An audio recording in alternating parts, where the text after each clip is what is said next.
The Brothers Grimm Fairy Tales. The 12 Dancing Princesses. A Vox Novi audiobook.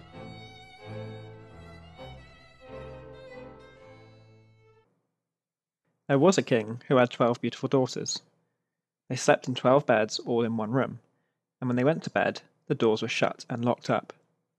But every morning their shoes were found to be quite worn through, as if they'd been dancing all night. Yet nobody could find out how it happened, or where they had been.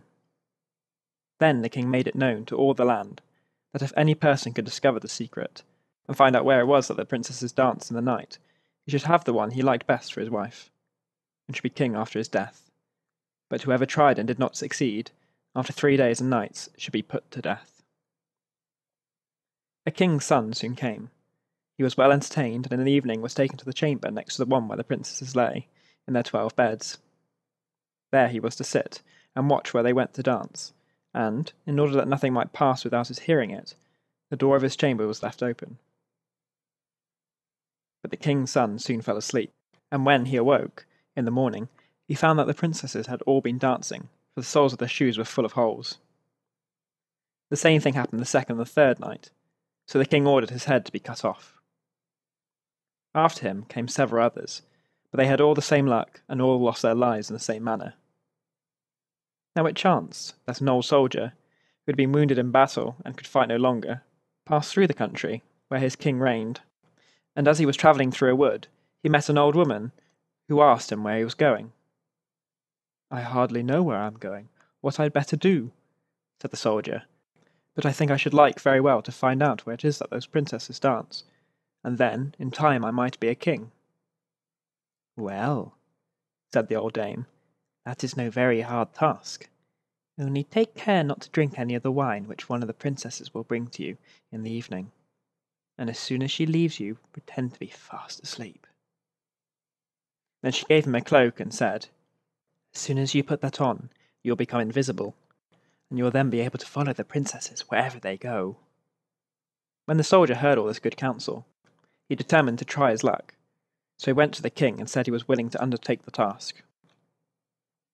He was as well received as the others had been, and the king ordered fine royal robes to be given him, and when the evening came he was led to the outer chamber.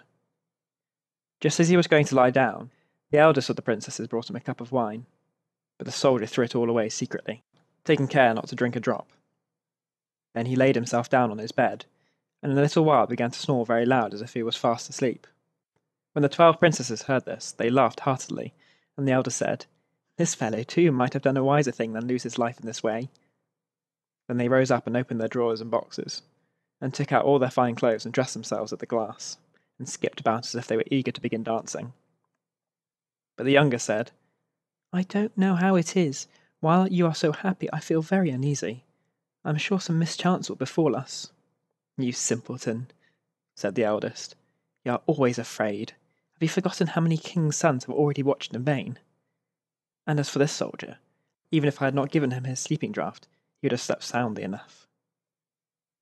When they were all ready, they went and looked at the soldier, but he snored on and did not stir hand or foot.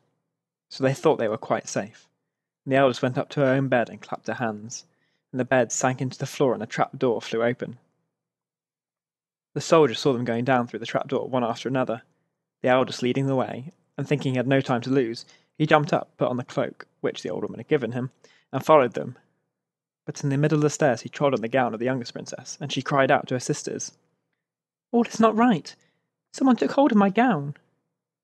"You silly creature," said the eldest. "It is nothing but a nail in the wall." Then down they all went, and at the bottom they found themselves in the most delightful grove of trees, and the leaves were all of silver and glittered and sparkled beautifully. The soldier wished to take away some token of the place, so he broke off a little branch, and there came a loud noise from the tree. Then the youngest daughter said again, "I'm sure all is not right. Did you not hear that noise? That never happened before." But the eldest said, "It is only our princes who are shouting for joy at our approach." Then they came to another grove of trees, where all the leaves were of gold, and afterwards to a third, where the leaves were all glittering diamonds. And the soldier broke a branch from each, and every time there was a loud noise, which made the youngest sister tremble with fear, But the eldest still said it was only the princes, who were crying for joy. They went on till they came to a great lake. At the side of the lake there lay 12 little boats, with 12 handsome princes in them, who seemed to be waiting there for the princesses. One of the princesses went into each boat, and the soldier stepped into the same boat with the youngest. As they were rowing over the lake, the prince who was in the boat with the youngest princess and the soldier said, "I do not know why it is, but though I am rowing with all my might, we do not get on so fast as usual, and I am quite tired. The boat seems very heavy today." "It is only the heat of the weather," said the princess. "I feel it very warm too." On the other side of the lake stood a fine illuminated castle, from which came the merry music of horns and trumpets. There they all landed and went into the castle, and each prince danced with his princess, and the soldier, who was all the time invisible, danced with them too, and when any of the princesses had a cup of wine set by her, he drank it all up, so that when she put the cup to her mouth it was empty. At this, too, the younger sister was terribly frightened, but the eldest always silenced her. They danced on till 3 o'clock in the morning, and then all their shoes were worn out, so that they were obliged to leave off. The princes rowed them back again over the lake. This time the soldier placed himself in the boat with the eldest princess, and on the opposite shore they took leave of each other, the princesses promising to come again the next night. When they came to the stairs, the soldier ran on before the princesses and laid himself down, and as the 12 sisters slowly came up very much tired, they heard him snoring in his bed. So they said, "Now all is quite safe." Then they undressed themselves, put away their fine clothes, pulled off their shoes and went to bed. In the morning the soldier said nothing about what had happened, but determined to see more of this strange adventure, and went again the second and third night, and everything happened just as before. The princesses danced each time, till their shoes were worn to pieces, and then returned home. However, on the third night the soldier carried away one of the golden cups as a token of where he had been. As soon as the time came where he was to declare the secret, he was taken before the king with the 3 branches, and the golden cup, and the 12 princesses stood listening behind the door to hear what he would say. When the king asked him, "Where do my 12 daughters dance at night?" he answered, "With 12 princes in a castle underground." And then he told the king all that had happened, and showed him the 3 branches and the golden cup which he had brought with him. Then the king called for the princesses, and asked them whether what the soldier said was true, and when they saw that they were discovered, and that it was no use to deny what had happened, they confessed it all. And the king asked the soldier which of them he would choose for his wife, and he answered, "I am not very young, so I'll have the eldest." And they were married that very day, and the soldier was chosen to be the king's heir.